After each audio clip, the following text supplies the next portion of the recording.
Not everyone is equal. So where do you stand in the pyramid? This should be pretty simple to answer. At the bottom, we have the majority.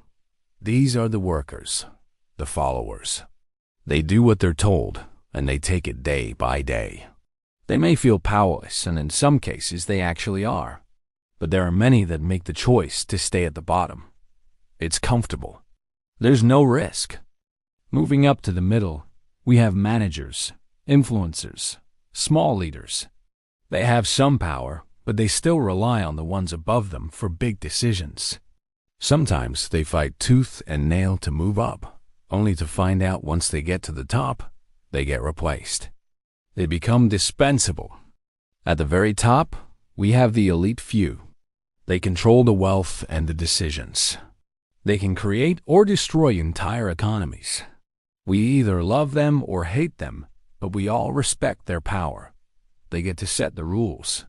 Each level feeds the one above.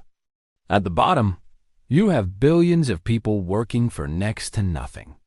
Above them, you have the middle class, buying the products made by the workers at the bottom, just like you. And then at the very top, you have the ultra-wealthy few who own everything. Most people assume that if they work hard enough, they can move up the pyramid. Unfortunately, that's not how it works. You need leverage. Leverage is what allows you to control more than you are currently.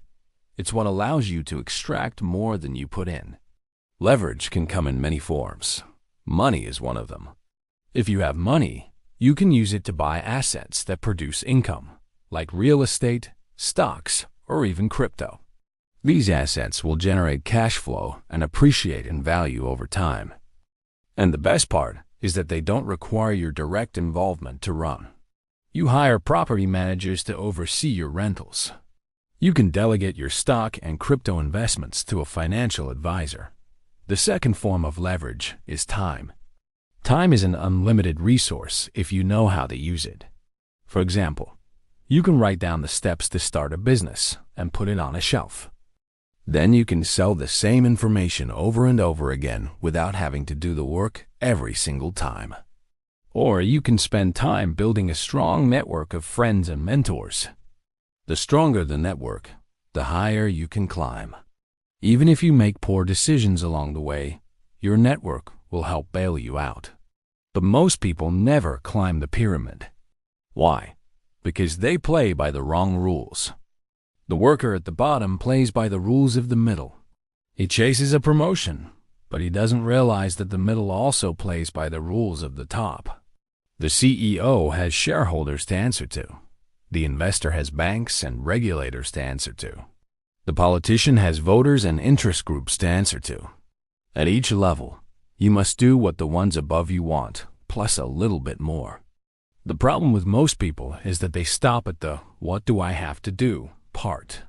They chase promotions, but they don't think about what else they could do to add more value. They're always looking up the ladder instead of around them, or even better, above them. Here's a twist. Power isn't really about position. It's about perception. Ask yourself, when someone says, "Who's in charge here?" Who do they see? Who do you see? It's not the person with the biggest office or the loudest voice. It's the person who everyone looks up to for guidance and decision-making. You can climb to the top of the pyramid and no one will know. Or you can sit at the bottom and still feel like a king. It's all about perspective. What level are you playing by? Are you chasing the wrong rules? Let me know in the comments below.